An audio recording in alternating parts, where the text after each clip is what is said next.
Hey everybody, welcome back to our YouTube channel. I'm Bullish Bears Kevin, and today I'll be your host. We're going to be going over a weekly watch list. So the stocks we're going to cover today include Tesla, Apple, Meta, Boeing, and Netflix. Now last week we've had a lot of bearish moves in the market, had a lot of downside. Apple had some news that brought it down as well. Apple lost nearly $200 billion in market cap, no longer being worth $3 trillion, which is huge, huge on the market. So we're going to go over a few setups that I'm looking for this week. A lot of them are to the downside, but it's important that when we make our weekly watch lists and our pre-market plans, that we create plans for both directions, because we don't control the market and we can't predict what it will do, but we can certainly plan for it so we're ready ahead of time. Let's get into it. Alright guys, let's get into it. The first stock we're going to cover is going to be Tesla. Now as we see on the daily chart, we've been consolidating for quite some time. Now if we go smaller into the smaller time frames, that would be the 1 hour we're looking at right here. We're sort of in this wedge. We're making these lower highs. We're making some higher lows. We're squeezing on Tesla. So are we going to go up? I don't know. Are we going to go down? I don't know. But it can't consolidate much tighter without having some type of move. So there's a few setups I'm going to be looking for, and I'm either going to be looking for another rejection off this trend line, which also will line up with this key level around 255.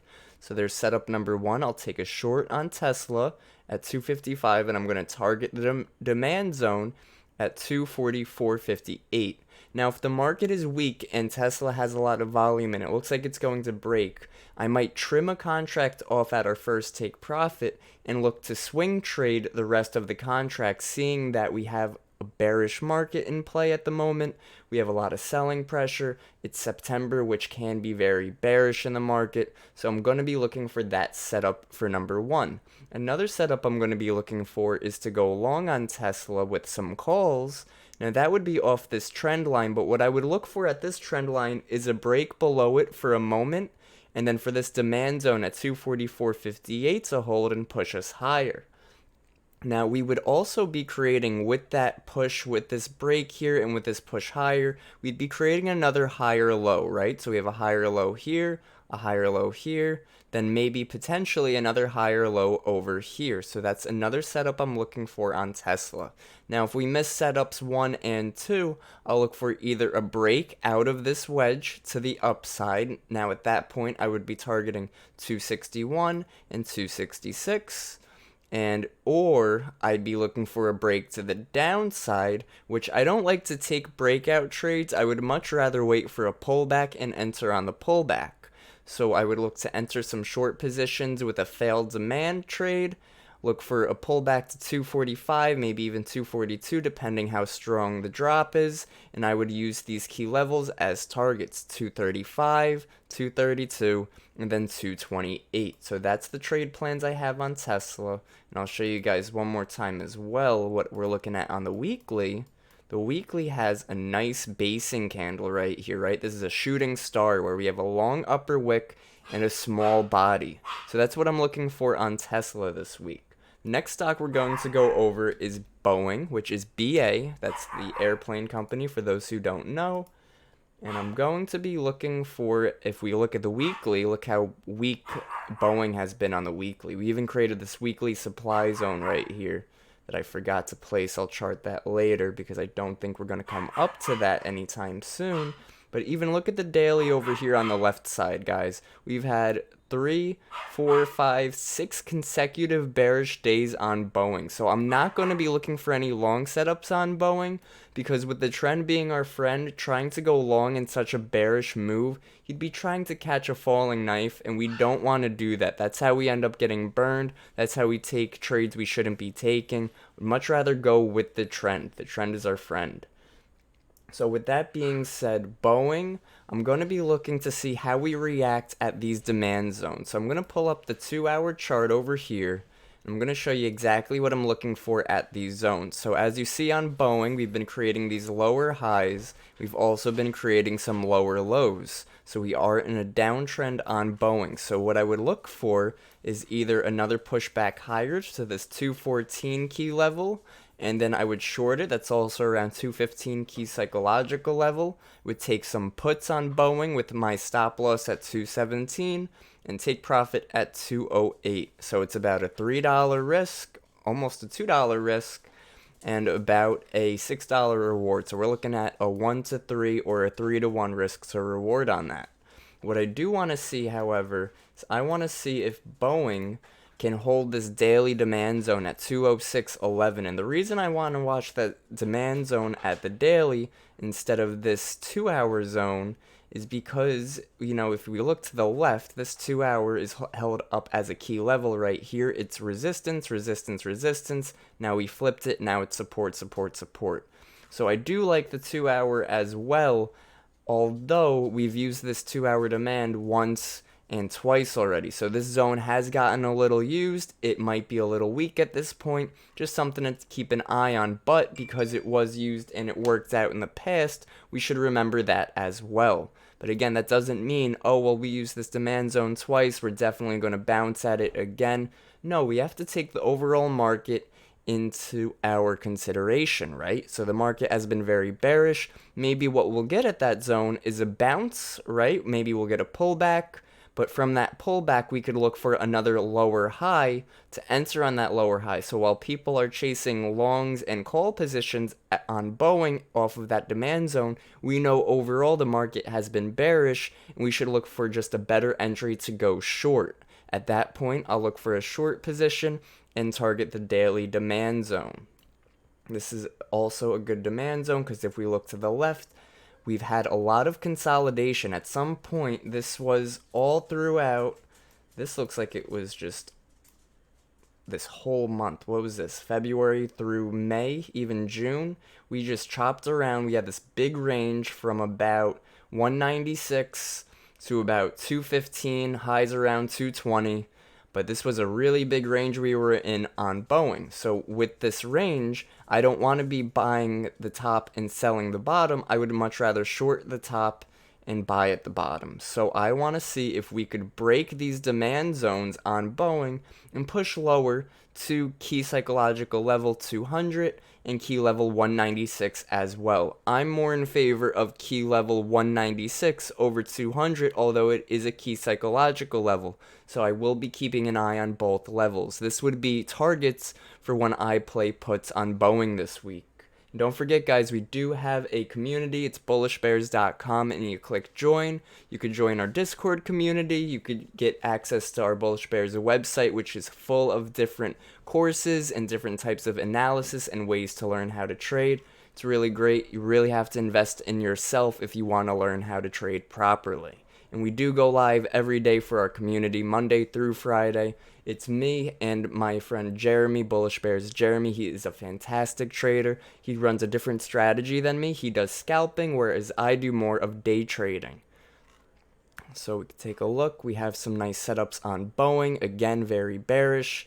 And if we look at the daily on the left over here, 6 consecutive red days. And if we look at the weekly, the past 4 weeks in a row have all been red, right? So again, we're coming to the point where we need to trust the trend. No trend is our friend until the end of the trend, right? So we have to continue on this down path, continue on this downward push. If we do take a look right here that I'm noticing right now, we sort of have this weekly demand zone. However, what makes this a weekly demand zone is it's a red basing candle. We had a really strong push right out of it on this week, but we don't have much follow through, right? We came up to this key level, this key area of interest up here, started to round, we had a rounding top, then we rejected into this bear trend. So again, we do have a lot of demands down here, but with how weak Boeing has been, I don't see us really going higher from this point.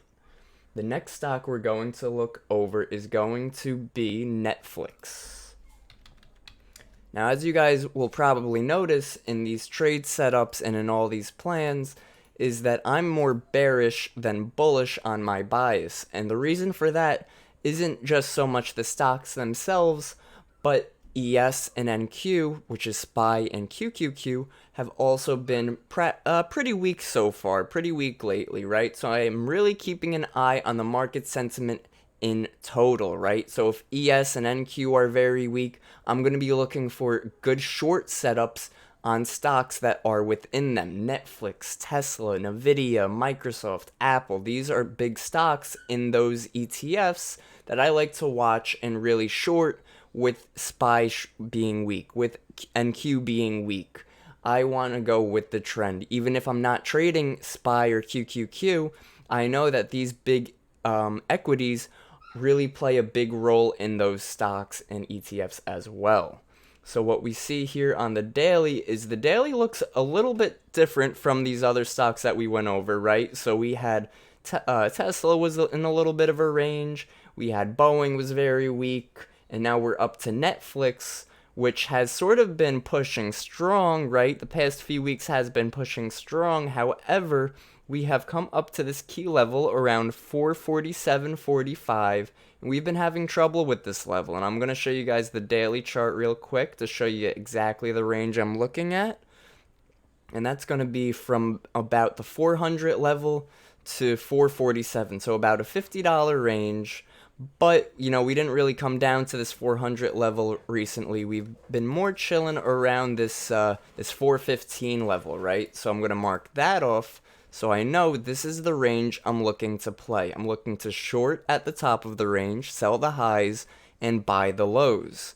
So with that being said, though, we're sort of in this bull flag on Netflix right here, right? So we have... show you exactly what I'm looking at. We have these pullbacks. Now the question is, are we going to come down? And this is going to be one of the setups I'm looking for on Netflix. And remember, when I look for these setups, I want to see an equal setup or equal strength to that same side on ES and NQ. If I'm looking for a bullish setup on Netflix, I want NQ and ES to also be strong. If I'm looking for a bearish setup, I want ES and NQ to be weak. So what I'll look for is maybe we'll get a push lower one more time, and I'll show you guys on the smaller time frame. Go to the 1 hour over here. Maybe we'll get one more push to the downside. Maybe we'll even break this low right over here, which is around 436.72. And we'll get a little bit of a liquidity grab is what I'm going to look for my first setup. I'll look for a liquidity grab from around, and I'll mark it out so we know, around this area over here, right? So from 436 to about 435. So I'm going to look for us to break this low, because a lot of times, guys, retail will look for a new low to be put in, and what they'll do is they'll short it as soon as we break that low. Meanwhile, what we could like to look for is liquidity grabs whenever we break previous highs or previous lows. And a liquidity grab is basically just that. Liquidity being grabbed, we want to trap people in the wrong side of the market so they will be fuel to the fire, fuel to the next move in the opposite direction. So I'll look for a liquidity grab right over here, even if we could push even lower to this 434 area, because that sort of lines up with this trend line right here. Here, let's move that trend line around a bit, get a cleaner trend line on that. Let's even delete it, and let's plot a new one from there to there, and we're going to extend it to the right, right? So there we go. Now this trend line is lining up with this area of interest that I'm looking for, and this AOI from 438 to 431 has been strong. If we look at the daily time frame, you know, we rejected it, and now we got above it, and now we're holding it. So before it was resistance, and now it is support. So again, that's going to be setup number one that I'm looking for. Another setup that I would like to see is if we could sort of get either above this previous high, come back and retest it, then I'm going to take some long positions or some calls on Netflix, and I'm going to target the previous areas of highs as well. Now you see we didn't break this high right here. We've been creating lower highs, so that makes me a little skeptical on pulling the trigger on a long position on Netflix and to target these higher highs because we have been failing these higher highs, right? So I would maybe consider targeting about 451 at first, right? Because that would be another lower high, but we would still be long on the stock. So I would look for a retest of this key level and a push higher, or even a retest of this trend line. And again, we'll move that trend line around so it matches a bit nicer.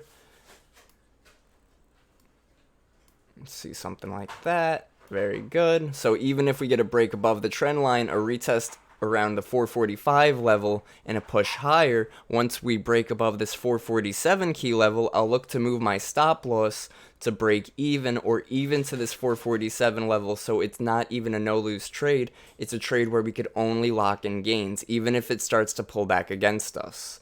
So that's two setups I'm looking for on Netflix. Some other setups I would look for is a rejection off this trend line because we have rejected it 1, 2, 3, 4 times, right? So that confirms this trend line for us.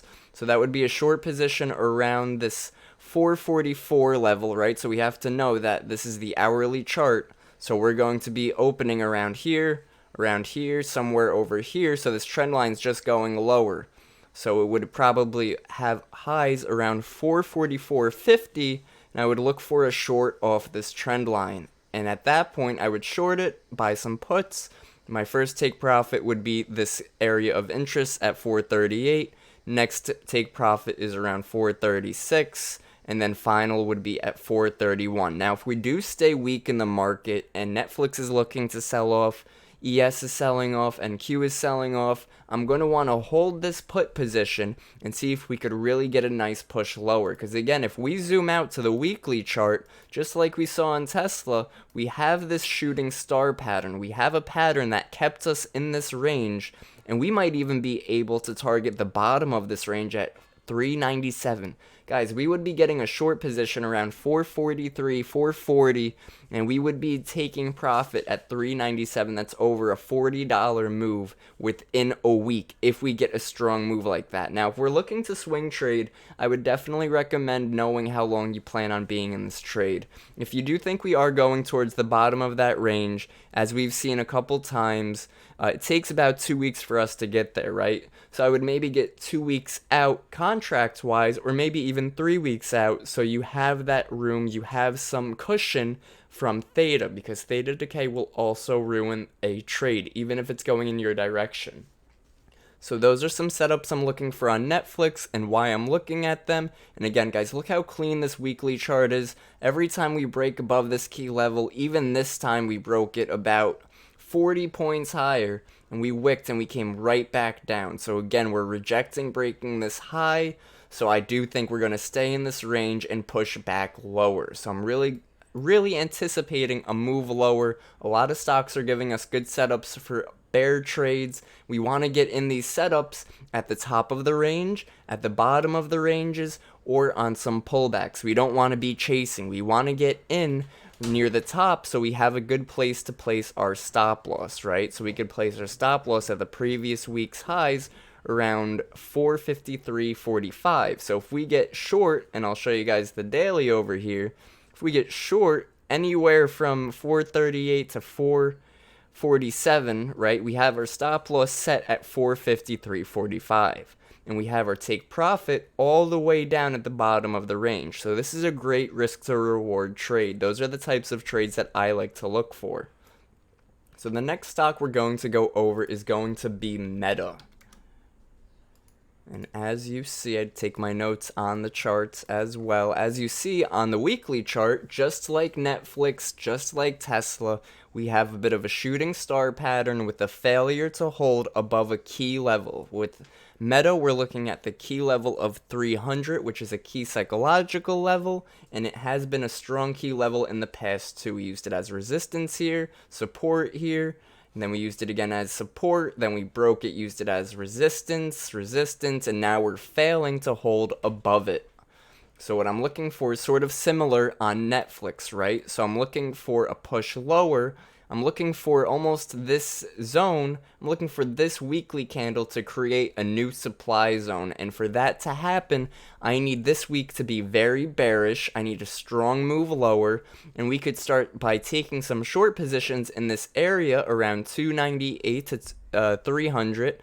And we could target 289. So that's already a 10-point move in our favor. Second target would be 279. And the reason I'm using these as targets isn't just because they have demand zones there, but because it also has some key levels lining up with them as well. So if you look over here on the 2-hour chart, we have our 2-hour demand zone. We had our rally with continuation, so that justified this zone for us and this key level as well. And look what happened. We pulled back from this key psychological level, and we came right back to this demand zone. And what happened at this demand zone? We made this higher low, and we pushed back higher right to this area of interest again.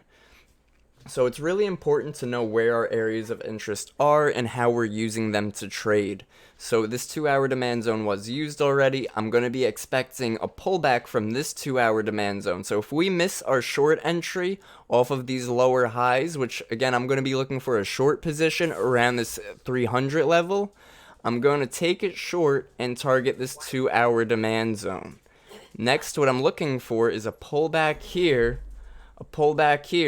and a short entry off of this demand zone pullback, because I'm not expecting us to really hold from this demand zone. I'm expecting a push lower, a pullback, and a failed rally off of this zone. So instead of going long off of this demand zone, I would much rather wait for us to create a lower high and take that lower high short and really target this next zone. And the reason I would much rather be patient for a short setup instead of forcing a long setup is because the market has been more bearish lately, and if the trend has been more bearish, we're going to get a stronger move to the downside than we would the upside. Sometimes we'll even get a choppy move to the upside, which is hard to really profit from if you're trading options.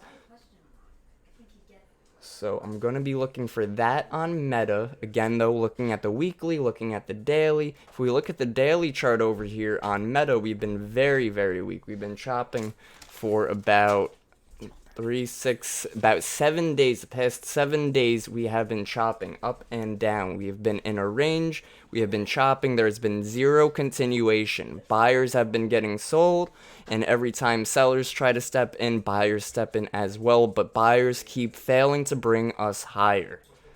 So that's what I'm going to be looking for on Meta. Again, is another short position trade. If, however, we do want to continue higher on Meta, we'll place a trend line right here to here. Check this trend line out, guys. So look at that. Look at that. 1, 2, 3, 4 touches on this trend line.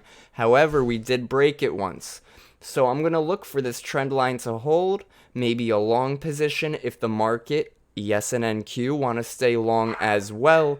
And we'll look to target this 306 key psychological area, right? So this was a strong, not psychological area, I do apologize. Psychological levels normally are whole numbers, anything that ends in a 0, anything that ends in a 5, without like 85 cents, without any change. Just key psychological levels, 305, 310, and so on. So I'm going to be looking for this 306 as a target if we do go long. However, we do have to look at these lower highs over here. And if we look at these lower highs and extend this to the right, that could also give us a target if we want to go long. So maybe 302, 302.50. So we would take some longs off this trend line if we hold. Target 302. I would even, if we're going long in a weak market, I would even consider scaling out of some of my position at 300 level, because look at this. Every time we get to this 300 level, we chop around, we consolidate. Look at all these wicks that kept failing to bring us higher. So again, another reason why I don't want to force a trade if it's not going to work out, right? I want to stay with the trend. Now, if it wants to go higher with strength, Now that's another story. If we push higher with a lot of volume, a lot of strength, then we come back and retest this 300 level, and instead of it being a resistance, we used it as support, then I'm going to want to take that long off of 300 and again target this 306.74 key psychological area. Oh, there I go calling it a key psychological again. I do apologize. Area of interest. 306.74 area of interest that I'll be watching. So those are my setups on Meta. The next and last stock that we're going to go over is going to be Apple.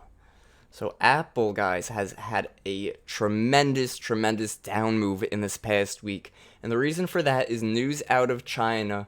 I do have to get that news for you guys. I'm going to make sure I throw the news in the bio below. I did tell our community about this as well. And just look at the daily on it, right? So last week, we had Apple dropped almost 6%. It closed almost 6% from the previous week's close. So if we take our trend line tool on Thinkorswim and put it at the top of that candle, which is 2 weeks ago, that close, and then last week's close, 5.95% difference. That's a huge difference in a stock. Apple lost $200 billion worth of market cap. It is now no longer worth over $3 trillion, which is a huge difference, guys. Like, insane. So that's what we're looking for as well. We're looking for continuation to the downside on Apple. I do want to mention, however, how, let's take a look real quick. We created these lower highs. These higher lows, right? So this would be a lower low, and then this would be a higher low, but we just wicked through the bottom of this candle's low, right? But we still are holding this low. So we are making these higher lows, but now we're creating some lower highs. So again, it's something to be aware of, something to keep an eye on. You see how last week, from last week's weekly watch list, I was talking about this key level at 189.46. We failed it. We got the news. Apple sold off for about 2 days. These 2 days gave us about a $13 move on Apple. 7% loss on Apple within 2 days, guys. That is huge. A huge difference on Apple. So really keeping an eye on that. Some of the setups I'm looking for, and I'll show you guys on the smaller time frame, of course. And let's check the 4 hour, and I'll show you guys how I got that 4 hour demand zone that ended up being gapped, right? So we had this demand zone because it was a red basing candle, and then we had the rally with continuation. So what I'm looking for is this area to work as supply now. So whenever I see a demand zone on an equity and I see we gap it, I'm going to flip the script, and I'm going to use that demand zone as supply. A lot of people think, oh, well, if we have that demand zone, we flipped it and we gapped it, well, maybe that demand zone will have a lot of buyers, and that'll help push us higher to fill the gap. Not how I use it, not what I've seen in the past. Through experience, I've noticed a lot of times when we gap a strong zone, we end up flipping that zone and using it as support or supply, as resistance or supply. So what I'm going to be looking for on Apple on the 1 hour chart will be either a push lower and then a retest to create a lower high in this area between 178 and 180, or I'm going to look for a push higher right away. Maybe we'll even take out these highs for a moment and reject the top of this zone, and I'll look for some put options at the top of this zone to target. First target will be 177.30. Second target, if we do have strength, guys, I'm really going to be targeting this 171 area, which is a demand zone, guys. And the reason I'd be targeting that is because, look, we made these lower highs, but I really want us to push right through. So the areas that I'm going to be targeting on Apple put positions are going to be 177.30, 174, because that would also be a new higher low if we do want to continue making these higher lows. But if we break that 174 and break this zone right here, this low right here around 173.58, I'm really going to be looking for that 171.71 demand zone, guys. So that's what I'm looking for on Apple. Again, guys, another stock that I'm looking for a bearish move lower. The only stock I've gone over that I could really see going bullish would be Tesla, because a lot of times Tesla likes to go the opposite of the market, whereas Apple Meta, these other stocks really like to follow trend. Not saying Tesla doesn't follow trend. Of course, Tesla follows trend. However, it would be a lot easier for it to follow the trend, but it can go opposite because we are trading a different stock. So those are my setups on Apple. The only way I would take Apple long or calls at this point is if we got a push higher, closed above this 4-hour zone, and then we got to push lower into this zone to create another higher low somewhere in this zone. Because look, this would be a higher low off of this higher low, a higher low, another higher low, a push higher, comes back, creates a higher low, and then I would take calls and I would target this 182, right? Because that's right above where, oh, actually the gap is at 182.89. So some people might be targeting that gap fill. Meanwhile, the stock could fail before we fill that gap. So I'm going to be using my key level, 182.11. Might even round that down to make it a key psychological level, make it 182. And that will be my target for Apple longs, will be on to enter on the pullback. Because if you get in on the breakout, guys, a lot of times there will be pullbacks after the breakout, and if you're trading options, that pullback could really stop you out or really make you lose more than you could gain. So I'd much prefer to wait for the pullback and enter on the pullback. Not only are you getting in at a better spot, but you're getting your options contracts at a better premium, and you could really profit better from at that point, right? So that's something I'm watching on Apple. That's the long position I'm watching. That's the short position I'm watching. And those are the stocks that I am watching this week, along with the setups and moves I'll be looking for.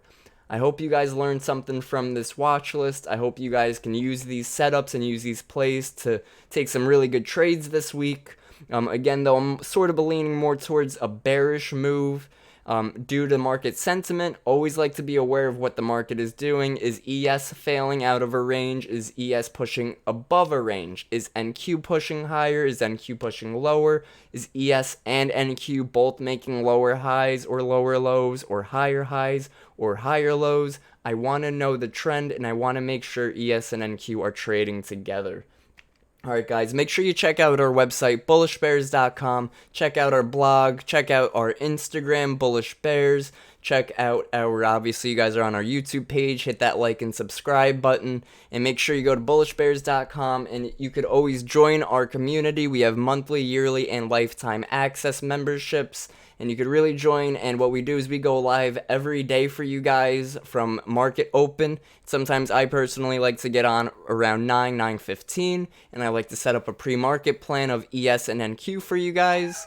And it off around 11:30, depending on market structure, depending if we're in a trade, depending on how the day is going. Hope you guys enjoyed. Have a fantastic week. Have some great trades. Kick butt, everyone. Take care and happy trading.